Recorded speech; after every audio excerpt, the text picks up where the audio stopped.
Auspicia este programa el Club Japón Asia Pacífico, una comunidad de crecimiento organizacional para la generación de riqueza, el desarrollo integral y la colaboración productiva.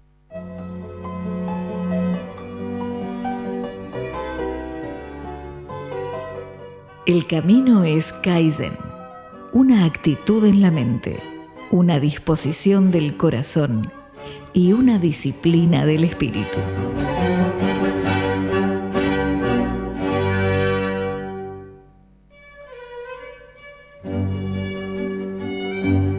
En Radio Cultura comienza Clave Japón. El primer programa dedicado al sistema de producción Toyota con la conducción de Pepe Kokubu.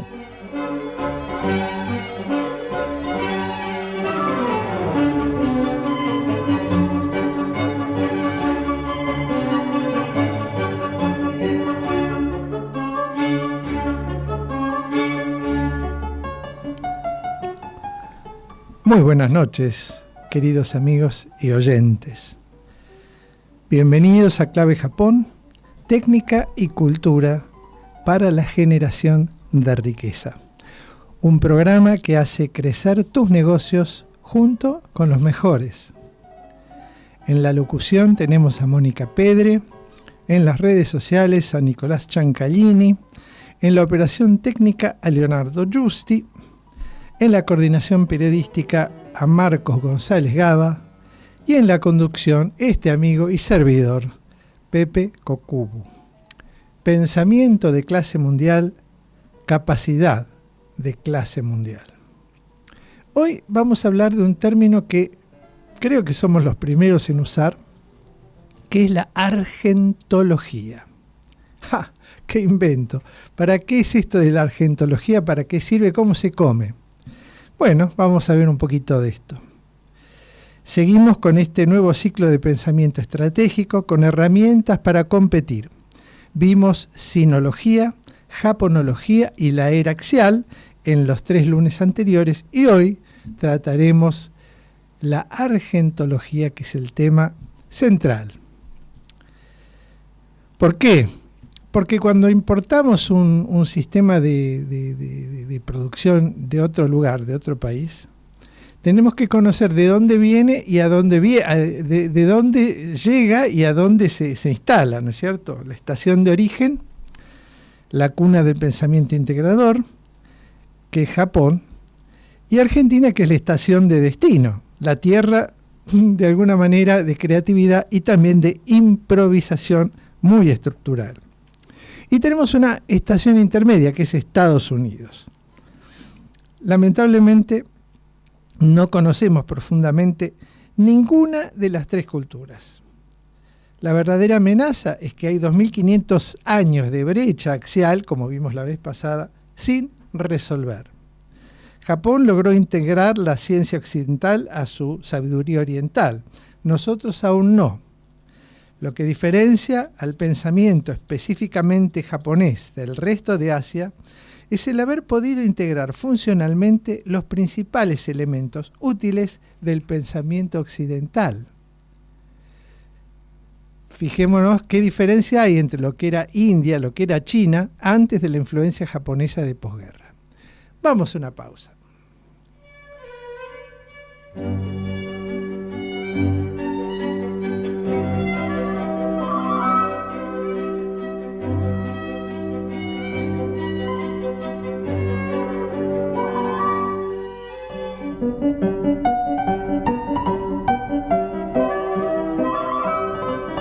El Club Japón Asia Pacífico agranda tu pensamiento y potencia tu capacidad.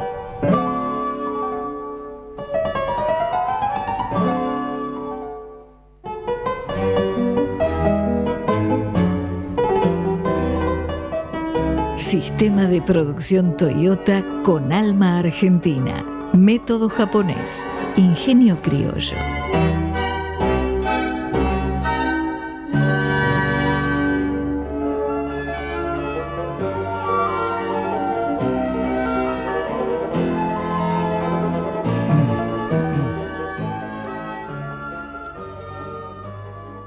esta noche en Clave Japón vamos a cruzar un puente real, no simbólico. Un puente que conecta dos extremos: Japón, nuestra estación de origen, y Argentina, nuestra estación de destino. Y en el medio, una escala, una estación intermedia, Estados Unidos. Pero también Estados Unidos como espejo deformado que a veces confundimos con el modelo. El problema es que no conocemos a fondo ninguna de las tres culturas que mencioné. Y peor aún, no comprendemos la magnitud del abismo que separa nuestras formas de pensar. Un abismo cavado hace 2500 años en la era axial, como vimos la vez pasada.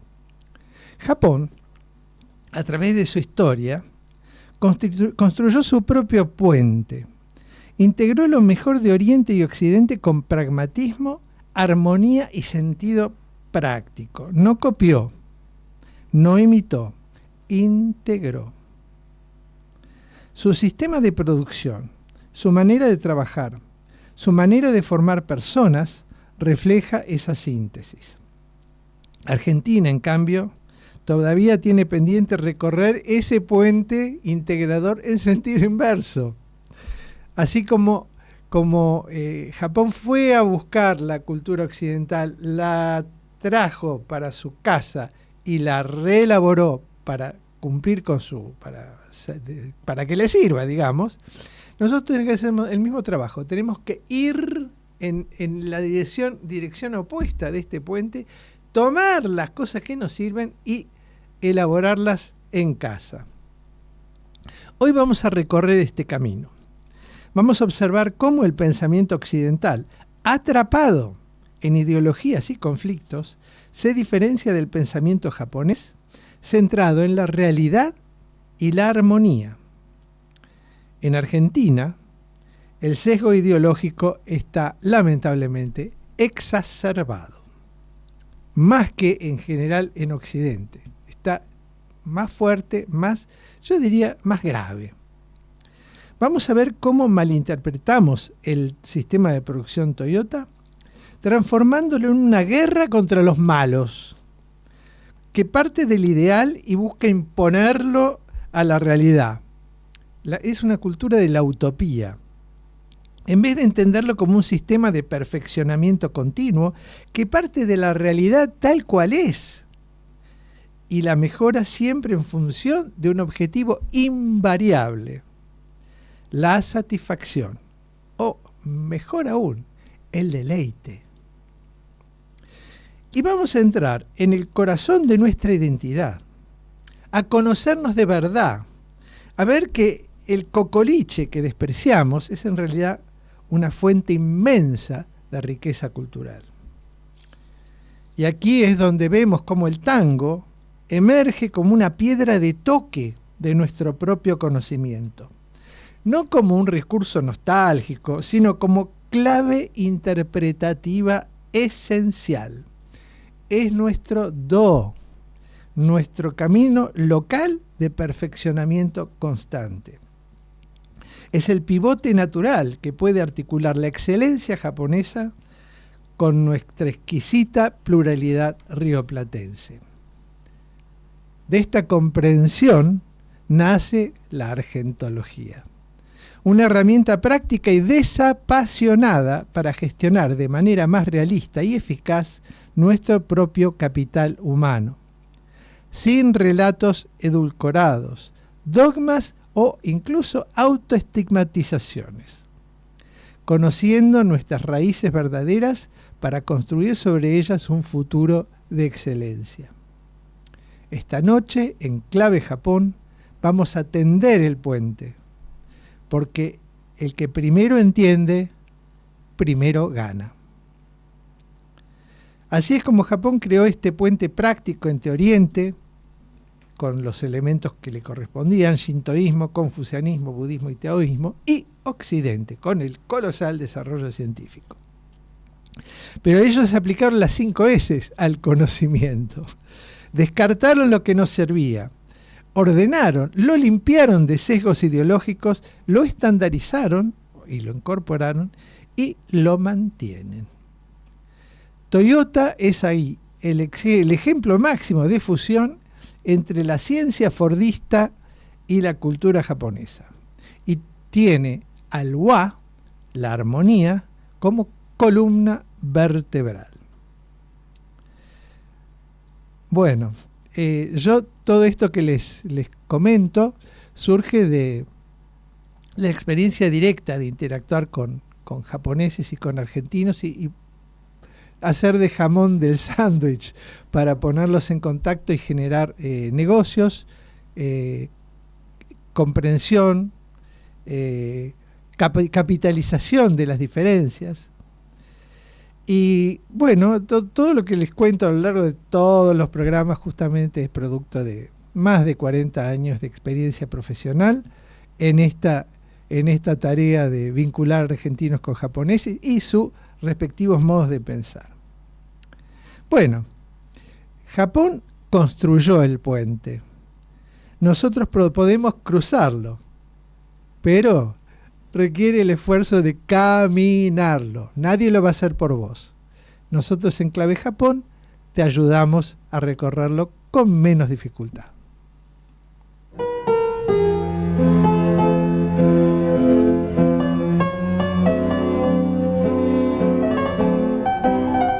Reporte Asia, BA Asia Tours y J-Key le invitan a formarse en Kaizen, Diplomatura en Sistema de Producción Toyota de la Universidad de Belgrano. El mejor sistema de producción de todos los tiempos, adaptado por profesionales para usted.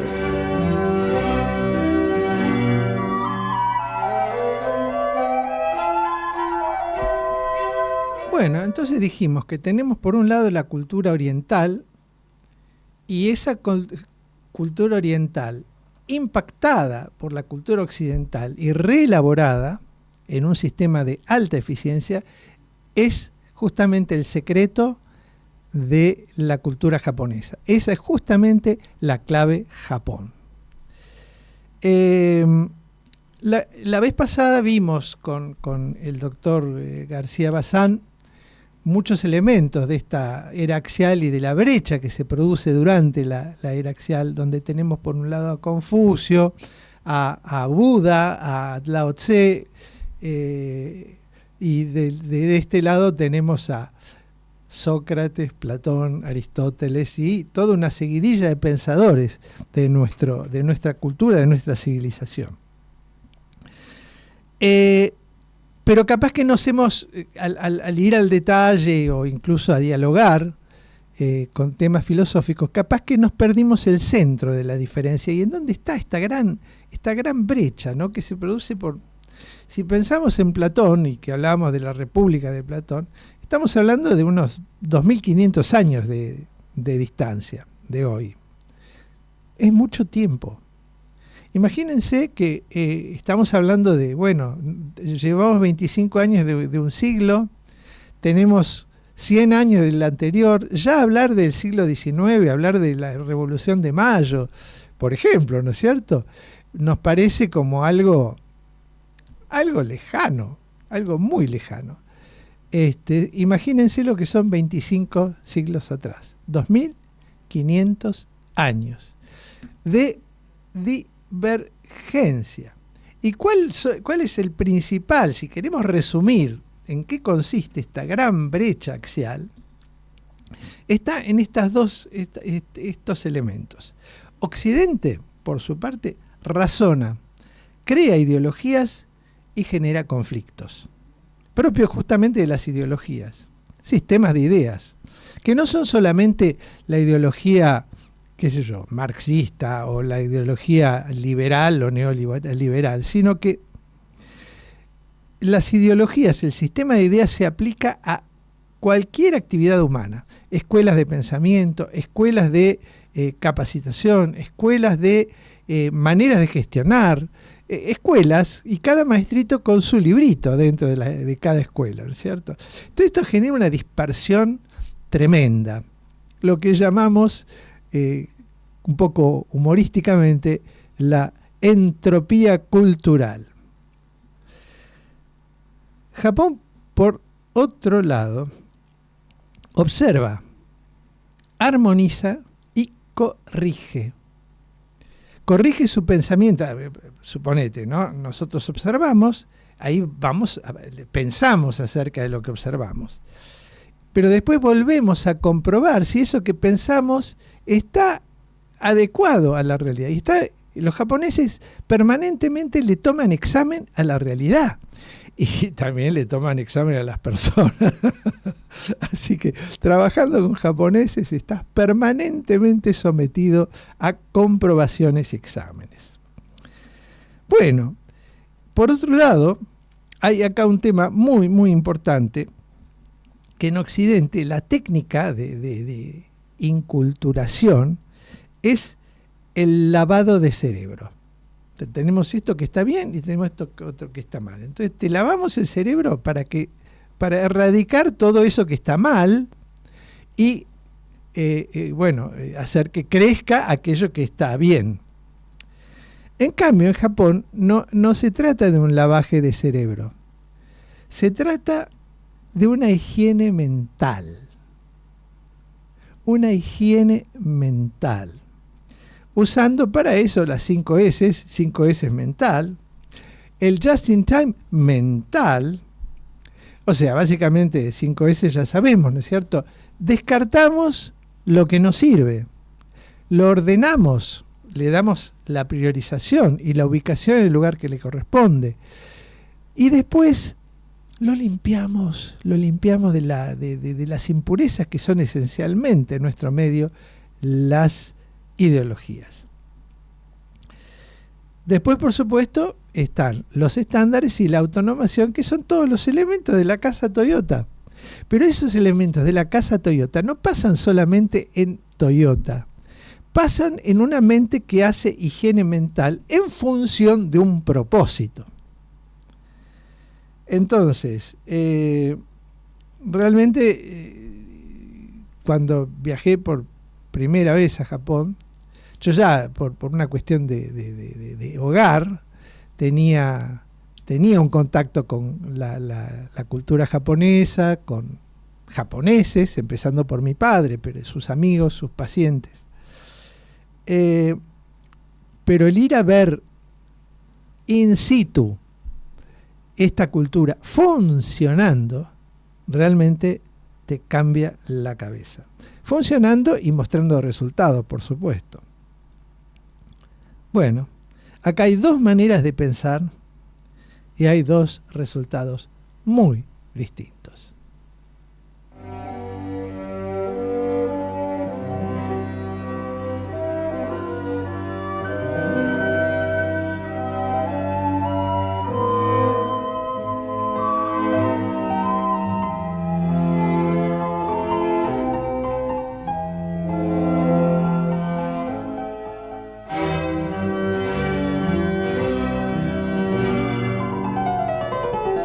Podés comunicarte con Clave Japón enviando un WhatsApp al 11 55 77 11 92.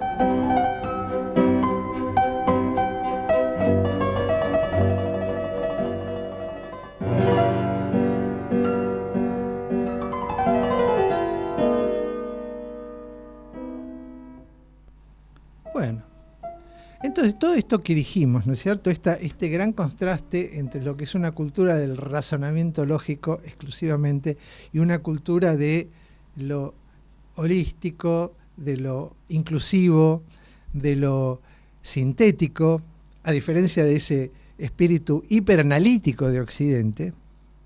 El problema de ser demasiado analítico y mal analítico es que después, cuando lo tenés que rearmar, el análisis es separar, ¿no es cierto? Pero después, el problema es que después faltan piezas, sobran piezas, terminás de rearmar lo que desarmaste en tu análisis y las piezas no quedan exactamente, sobran algunas, otras quedan, por supuesto, mal ubicadas y el funcionamiento es otro.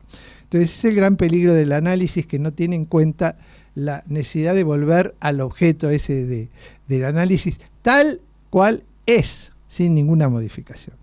Bueno, entonces dentro de este espíritu maniqueo, dualista, analítico, Occidente interpreta, y ahora vamos al sistema de producción Toyota, y por qué cuesta tanto y por qué son tan pocos los que realmente tienen éxito profundo, ¿no?, en la implementación de sistema de producción Toyota. Y eso lo dice Jeffrey Liker en su libro Toyota Way. Él dice que ni siquiera es generoso decir que el 1% lo logra. Es duro, ¿no? Bueno, hay razones.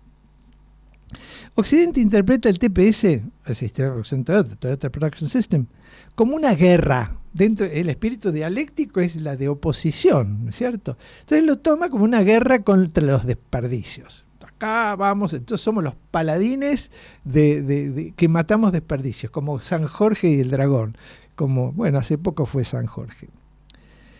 Entonces muchas interpretaciones demasiado frecuentes de Lean Manufacturing suelen traducir el TPS en términos maniqueos, malos a combatir. En cambio, el TPS original es heurístico, creativo y armónico. Estas son palabras del ingeniero Rodolfo Podadera, que es docente de la UTN San Francisco, Córdoba, y que escribió un artículo muy, muy lindo que yo se los recomiendo, que está en internet, que es el sistema de producción Toyota, por Rodolfo Podadera. Muy sencilla, de muy sencilla lectura, pero justamente ahí él señala cómo esta lucha contra los malos que aparece en el sistema de pensamiento occidental se traduce en una mala traducción o imperfecta traducción del sistema de producción Toyota. Dije la palabra heurístico, que es la palabra que usa Podadera en su análisis. Heurístico, de ahí viene eureka, que es el descubrimiento, es el pasado, tiempo pasado del mismo verbo, que justamente es creativo, armónico y bueno, el arte de descubrir, ¿no? Entonces esa observación del japonés es realmente, ¿no?, una observación muy, muy, muy realista. Bueno, entonces acá tenemos una gran diferencia. Uno es prescriptivo y el otro es observador. Y sobre esa realidad que observa tal cual es, la hace subir de nivel. Y subir de nivel. Y subir de nivel. ¿Pero nivel de qué? De excelencia, ¿en qué aspecto? En uno solo, que se llama satisfacción. Así que bueno, otra gran consecuencia de la diferencia es que el sistema de producción Toyota busca que todo sea fácil, comprensible, compartible con todos los niveles de la organización. Y por supuesto que como sistema, como principio, si una herramienta del tanto set de herramientas que existen no facilita, se le aplica la primera S, o sea, se lo vuela. Porque claro, justamente la primera S es eliminar lo innecesario. Así que bueno, muchas veces la interpretación, la aplicación de herramientas provoca dificultad, una mayor dificultad en un proceso, y eso es una garantía de fracaso. O sea, se cumplen las reglas, se cumplen los pasos, se cumple la herramienta, se aplica perfectamente, pero la herramienta no está facilitando. Entonces, si no facilita, no sirve, porque justamente lo que nosotros tenemos que facilitar es esa satisfacción del cliente y toda la cadena de clientes internos, por supuesto. En el TPS, entonces, si complica afuera, tiene que ser corto, claro y simple. Si no, te comen.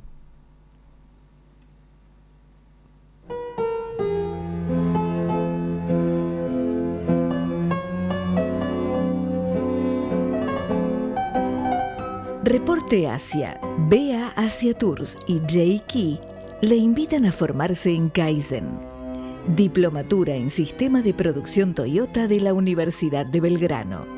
El mejor sistema de producción de todos los tiempos, adaptado por profesionales para usted.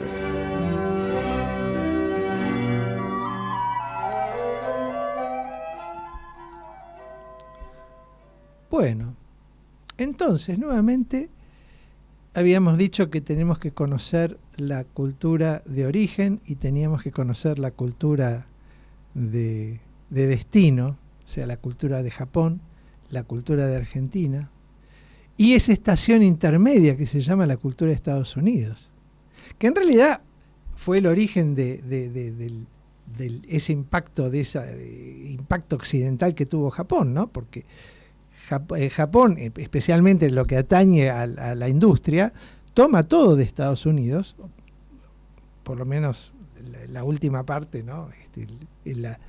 Tomó toda de la segunda revolución industrial, que es justamente, tiene lugar en Estados Unidos, con la revolución Ford, ¿no es cierto? Entonces, la argentología la tomamos en el sentido equivalente al sentido de la japonología. Y claro, acá se produce una complicación que tenemos que aclarar muy bien. Japonología tiene que tener un sentido práctico, tiene que tener una utilidad para un fin determinado. O sea, yo puedo estudiar japonología desde lo que es la religión, por ejemplo, desde el budismo. Puedo estudiar japonología de lo que es el arte, y dentro del arte todas las manifestaciones del arte, incluso las artes de performing arts, como incluso la ceremonia de té se puede considerar como un arte performático, como un rito. Puedo estudiarlo desde el idioma, puedo estudiarlo desde la historia, puedo estudiarlo desde distintos lugares de la historia, lo puedo estudiar desde la poesía, desde el lenguaje, en fin. Es inabarcable lo que son los conocimientos de Japón que se puede tener. Ninguna persona puede tener la posesión de todos los elementos que constituyen la cultura de Japón, ni de la cultura de ningún lado. De modo que la japonología práctica es justamente esa japonología que estudia dentro de esa cultura de objeto, estudia los elementos que le sirven para un propósito determinado. Entonces, en el caso de la japonología, el ejemplo más claro es el uso de la japonología que hicieron los norteamericanos durante la Segunda Guerra Mundial. El propósito era conocer al enemigo, y el propósito era derrotar al enemigo, conocerlo para poderlo pelear adecuadamente. Entonces, bueno, ya lo hemos contado más de una vez, que contrataron a una antropóloga, Ruth Benedict, que bueno, hizo un estudio muy interesante de Japón, que después se publicó como El crisantemo de la espada. Pero bueno, no es el tema de hoy. Entonces, ese es el aspecto práctico. Ruth Benedict no se puso a estudiar el origami o la ceremonia del té. Sí, por supuesto que pasó por el tema, pasó por el concepto, etc. Tampoco se puso a estudiar artes marciales ni sintoísmo. Se puso a estudiar, a extraer esos elementos de la cultura japonesa que le permitían identificar esos aspectos que lo diferenciaban y que respondían a un montón de cosas que los dejaban absolutamente desconcertados, especialmente lo que era el tema de la contradicción, ¿no? La coexistencia de los opuestos, la coexistencia de los opuestos. En cambio, de este lado, desde el lado occidental, no existe tal cosa, porque existe algo tajante que se llama principio de no contradicción. Entonces, si esto es así, no puede ser asá. Y en Japón eso, bueno, conviven, los opuestos conviven. Bueno, raro, ¿no? Pero bueno, sí. es que no pasa solamente en Japón, los extremos conviven en todos lados. Así que no es que sean marcianos los japoneses, ni los asiáticos, ni nada, ¿no? Bueno, entonces esa es la japonología práctica. Entonces, claro, ¿qué buscamos? Buscamos entender desapasionadamente las ideas, eliminar las deformaciones ideológicas y estudiar los fenómenos que están descuidados en el relato oficial o los relatos oficiales, porque hay más de uno. Y ahí vamos de nuevo a este concepto de entropía conceptual, ¿no es cierto? Entonces, con la argentología tenemos que hacer lo mismo, un estudio desapasionado, básicamente, ¿no? Primero 5 veces, no estudiar lo que no es necesario para ese objetivo. Uno puede estudiarlo para otro objetivo, puede estudiarlo porque le interesa, porque le gusta. Pero en el caso de la argentología práctica, lo que tenemos que ir a estudiar esas cosas que realmente nos sirven para que yo pueda gestionar mejor mis recursos, para que gestionar mis recursos humanos, porque son un muestrario de esta argentología, y para que yo pueda también adaptar adecuadamente, sin traicionar los principios, adaptar un sistema extranjero a nuestra manera de ser y a nuestra realidad. Pero bueno, volvamos a este problema del dualismo, que creo que es el problema más grave que tenemos en Argentina. Cuando yo fui al colegio primario, me enseñaron que Sarmiento era bueno y que Rosas era malo, pero así, tajante, malo, y el otro el tirano, Sarmiento, el bueno, el maestro del aula, el padre del aula, el Sarmiento inmortal, y el otro el tirano, el bla, qué sé yo, qué sé cuánto. Por supuesto, esto viene de antes también, ¿no? Porque mueran los salvajes unitarios, viva la Santa Federación, en fin, ese dualismo tan propio, ¿no? Nosotros somos los buenos, ustedes son los malos y son los enemigos, porque este dualismo implica la lucha. Implica la lucha. Si no, fíjense, Mein Kampf, mi lucha, ¿no es cierto? Justamente es proyectar en un enemigo mis frustraciones y matar mis frustraciones en un otro proyectado. Bueno. Y ahí es donde vamos a lo que es eliminar los sesgos ideológicos de las cosas, ¿no? Hablamos también del mate hablamos del mate, ¿no es cierto? Prohibido el mate. El mate es malo, entonces yo, que soy bueno, lo prohíbo y lo combato.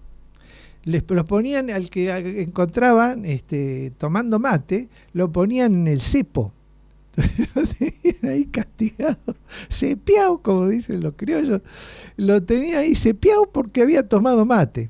Fíjense, ¿no? Qué interesante. Lo que es esa proyección de un mal, donde en realidad puede ser que exista tranquilamente, pero también puede ser tranquilamente, como muchas veces pasa, que no exista. Así eso también se transforma en una cuestión política muchas veces, una bandera política, ¿no? Si no, se recordará en la primera época de Perón, bueno, mate sí, whisky no, mate sí, ¿no? Entonces el whisky es malo, el mate es bueno. Entonces, bueno, antes era malo, ¿no? En la época de Hernán Darias era malo. Ahora no, el mate es bueno, el whisky es malo. Y así como esto, no para de haber problemas. Yo me acuerdo, por ejemplo, en el Conservatorio Nacional se enseñaba, bueno, todo música clásica, ¿no? Y entonces te agarraban tocando un tango o tocando de oído. Leña, realmente estabas cometiendo un pecado mortal, porque el tango era malo y porque tocar de oído era malo. Entonces, bueno, este dualismo mental que tenemos se proyecta en cualquier actividad que hagamos, desde el piano, desde las infusiones, desde la política, en la enseñanza. También funciona nuestra cabeza de esta manera dualista. Bueno, pasó también otro problema. El cocoliche, el inmigrante, el que hablaba mal, o el gallego, o lo que fuera, el moille, el ruso que llegaba, que hablaba todo raro. Y bueno, entonces ese cocoliche inmigrante que mezclaba, que hablaba mal, era de descarte, era vergonzante. En cambio, la sociedad culta, ¿no?, era lo que correspondía. De hecho que entonces que los inmigrantes todos buscaban asimilarse a esa cultura. Pero bueno, la asimilación fue muy imperfecta, no solamente porque no se asimilaron, porque el producto no fue exactamente igual, una imitación de lo que era la sociedad local, original, sino porque además estos inmigrantes modificaron la estructura, la cultura, la manera de pensar del argentino. Entonces aquí vamos a una parte muy interesante de la argentología, que es entender esos espacios donde han quedado descuidados. Justamente han quedado descuidados en gran medida por esa dificultad o por esa negación de esos aspectos de nosotros mismos que no nos gustaban. Entonces, dentro de esa cultura de mi hijo el doctor, se fue generando el negar, ¿no?, el ordinario, el bruto, el grasa, en fin. Bueno, vamos a una pausita.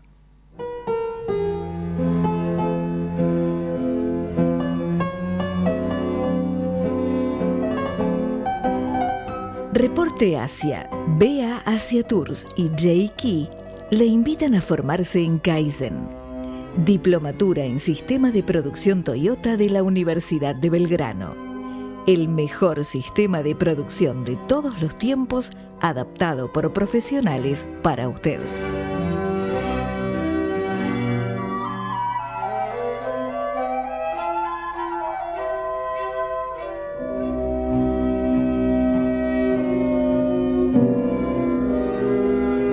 Mejorar un negocio es acortar el tiempo entre el pedido y el cobro.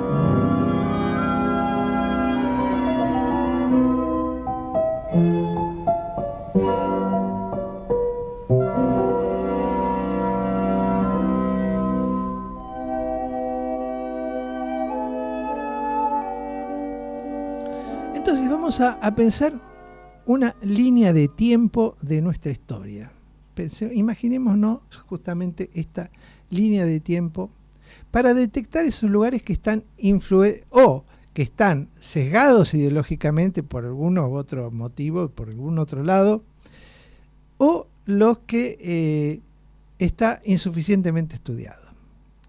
Entonces, tenemos primero toda una larguísima etapa de una América precolombina, larguísima etapa. 10.000, 13.000, se discute, años. Después esta cultura de cazadores-recolectores en gran medida empieza a evolucionar en determinados sentidos. Hasta que muy, muy, muy tardíamente, dentro de esta historia de, pongamos 10.000 años, pero son posiblemente muchos más. Tardíamente, o sea, más o menos en el 1300, 1400 después de Cristo, aparece el imperio, queda constituido el imperio incaico. ¿Y por qué importa este imperio incaico? Porque empieza a haber una organización más grande de trabajo y existe de la sociedad en general y del trabajo también. Y se empiezan a generar instituciones de utilizamiento del capital humano. Entonces, quedó todo un gran grupo con, digamos, llamémosle más civilizado, y más sometido, digamos, por una fuerza imperial, que era el Inca, y otros que seguían siendo la cultura mucho más igualitaria del cazador-recolector. Al sur, cuanto más al norte y más al oeste, nos íbamos más cerca de ese centro imperial Inca. Entonces ya teníamos una estructura imperial, llamémosle, autóctona, originaria. Y teníamos la otra, bien de cazador-recolector. Pero uno dice, bueno, los cazadores-recolectores estaban en aquella época.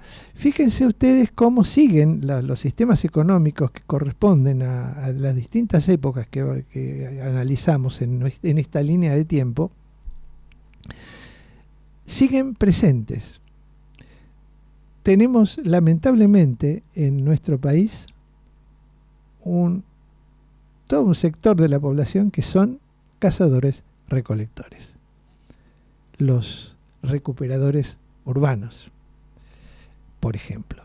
Entonces, no es que las cosas desaparecen y que no, ¿para qué me interesa saber que los incas o que los mapuches? No. Tenemos que saberlo muy bien, porque si queremos tratar bien esta cuestión de capital humano tan complicada y tan delicada, tenemos que saber de qué se trata. Y desarrollar nuestro propio criterio. Bueno, después viene toda una época de colonización. ¿Qué podemos decir? Bueno, acá pongámosle 1536, arbitrariamente con la fundación de Buenos Aires, la primera fundación de Buenos Aires por don Pedro de Mendoza. Bueno, toda esta época de colonización. Después llega un elemento muy interesante que hace mucho a la argentinidad, aunque también es una parte muy descuidada de la historia, que es la llegada de los esclavos africanos. Durante una gran parte de la colonización se usó la mano de obra local, ¿no? Que ya tenían, bueno, los sistemas de la mita con sistema Inca, y la encomienda, pero después, al cambiar el sistema de producción, fue necesaria más mano de obra y una más laburadora, más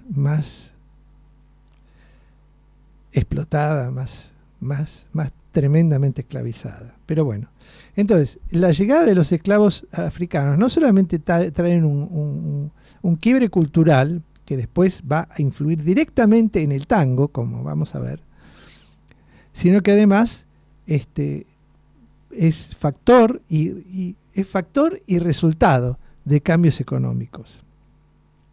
Después, muy tarde en todo esto, en 1776, aparece el virreinato. Y tiene de 1776 a 1810, en que cae el virreinato, realmente son muy pocos años. A veces tenemos la idea de que siempre fue un virreinato, o que, no, fue cortísimo. 1810 viene la independencia. Bueno, la primera Revolución de Mayo, los 6 años que median con la independencia. Y lamentablemente esta independencia no fue una independencia tan independiente, porque nos independizamos de España, pero nos dependizamos de otras potencias, de las nuevas potencias surgentes, que principalmente eran Francia e Inglaterra. Pasamos a ser de colonia política a ser colonia económica, con una independencia política. Una independencia política que además fue tremendamente malgastada en guerras civiles, desencuentros, caos, en fin. Y nosotros, y acá va el tema del idealismo y del realismo, estábamos insistiendo, hablábamos en nuestro himno nacional argentino, 1813, estábamos hablando de se levanta en la faz de la tierra una nueva y gloriosa nación, coronada su cien de laureles y a sus plantas rendido un león. Entonces, esta vocación de grandeza, que está muy bien tenerla, hay que siempre someterla a la prueba ácida de la realidad. Y eso es lo que a nosotros nos ha costado siempre mucho hacer. Bueno, a fines del siglo XIX empieza una cosa que pasó en todo el mundo, pero que en la Argentina y en Uruguay también tuvo un carácter único, que fue que, el fenómeno es la inmigración masiva desde Europa. Esta inmigración masiva de todos lados, ¿no? Por supuesto, Italia, España, distintos lugares, ¿no? De Italia del norte, Italia del sur, España del norte, España del sur, distintos lugares, traían otra manera de pensar, que no era la cultura colonial previa. Viene una cultura de emprendedurismo, viene una cultura distinta, que impacta en esta gran aldea que era Buenos Aires y con más razón todavía las zonas rurales, ¿no es cierto? Buenos Aires y las grandes ciudades como Córdoba, Tucumán, Salta, etc. Y después, en la última parte, viene el fenómeno de la migración interna. Y una migración interna tan despreciada que se la solía llamar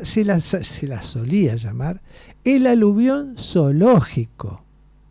Eran los animales que venían de la provincia a invadir la capital. Invadían, porque veían una oportunidad, atraídos. Entonces acá, en la parte de la inmigración externa, con la cultura del conventillo, y la inmigración interna en su parte más postergada, que es la cultura villera, se genera toda una mezcolanza que no se estudia.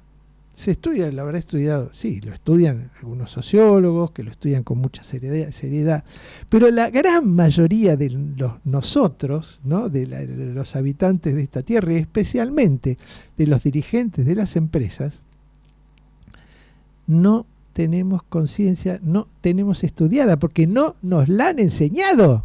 Esto no se enseña en ningún lado. Esta parte que impactó tanto en nuestra historia y que influye tanto en nuestra realidad de hoy. Desde lo que son los sindicatos, desde que son, ciertos elementos de violencia, la pobreza, la indigencia. Bien. Y después tenemos la Argentina de hoy, que es un resultado que todo está en decantación, todavía todo está muy revuelto. Así que la argentología práctica implica entender esas partes que han quedado descuidadas, especialmente porque no nos gustan. Entonces yo, que me acuerdo, no sé, a ver cómo estamos de tiempo. Vamos a tener que hacer una pausa.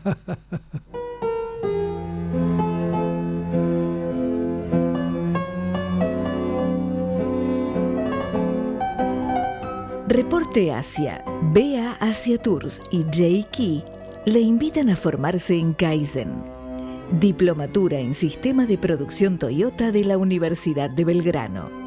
El mejor sistema de producción de todos los tiempos, adaptado por profesionales para usted.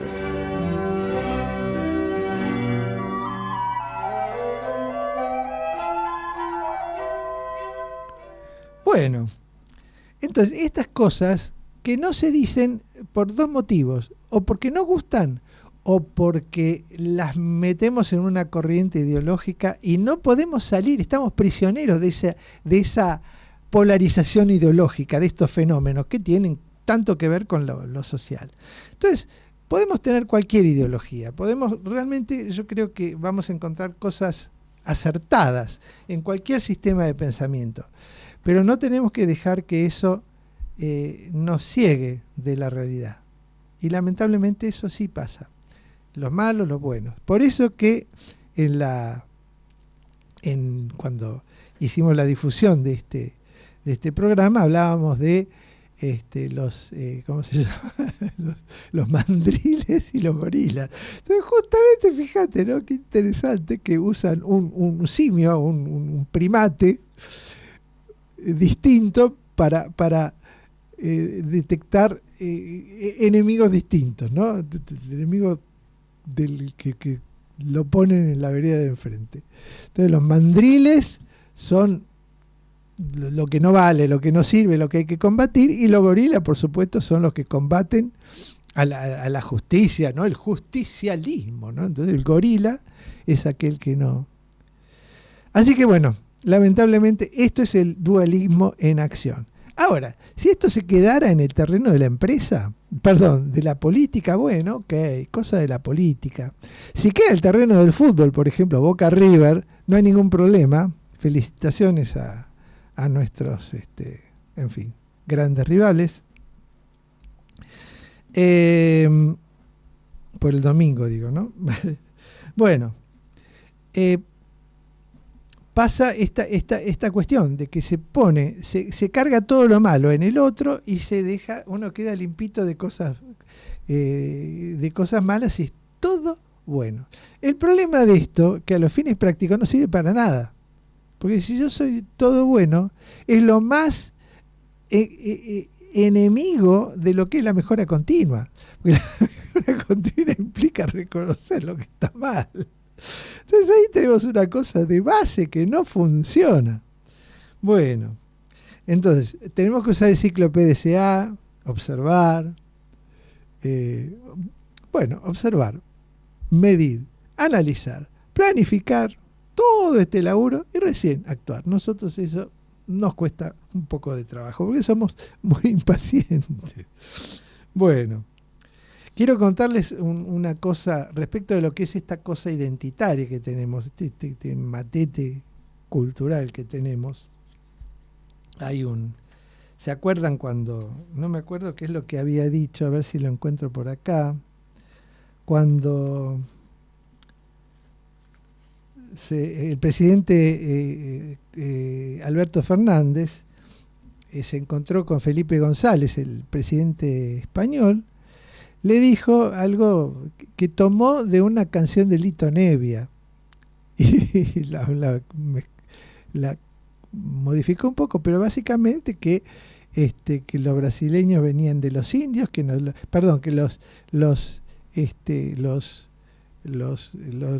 ¿cómo eran? Los mexicanos venían de los indios, que los brasileños venían de los árboles, y que nosotros en cambio veníamos de los barcos, porque éramos europeos. Y entonces acá esto me remite, esto no es Alberto Fernández, y esto no es una chicana para Alberto Fernández, ni mucho menos, es una chicana para todos nosotros. Porque la canción es de Lito Nebbia. Así que bueno,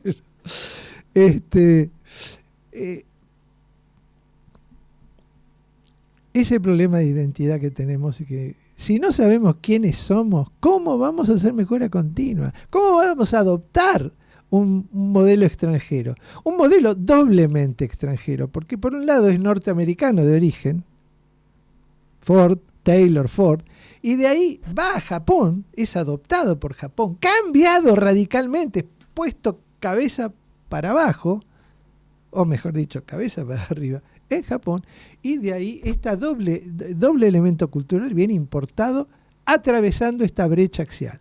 Dios me libre. ¡Qué desastre! Bueno, así ahí está la dificultad, pero tenemos que ser muy conscientes de lo difícil y que tenemos 2500 años de inercia ahí que está tirando en contra del cambio que tenemos que hacer. Tenemos que ser muy, muy conscientes. A ver cómo estamos.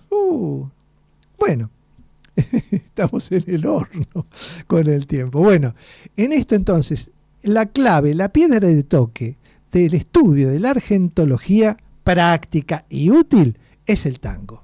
Entender esta pluralidad, este origen negro, indio, gaucho, tano, gallego, ruso, etcétera, etcétera, mezclado con en esta Menezunda del conventillo. Bueno, básicamente me quedaron un montón de cosas, pero bueno, no necesitamos más teorías sesgadas, necesitamos método, respeto, armonía y realidad. La fuerza de trabajo argentina tiene un potencial extraordinario si se organiza bien. Japón construyó el puente. Depende de nosotros cruzarlo. La oportunidad está servida. El puente lo construyó Japón. Es el sistema de producción Toyota, es el Kaizen. Pero tenés que cruzarlo vos, no quedarte de este lado del Pacífico. Ahora, el que no cruce se queda atrás. Pensá en grande, actúa simple. El que primero entiende, primero gana. Muchas gracias y nos vemos el lunes próximo.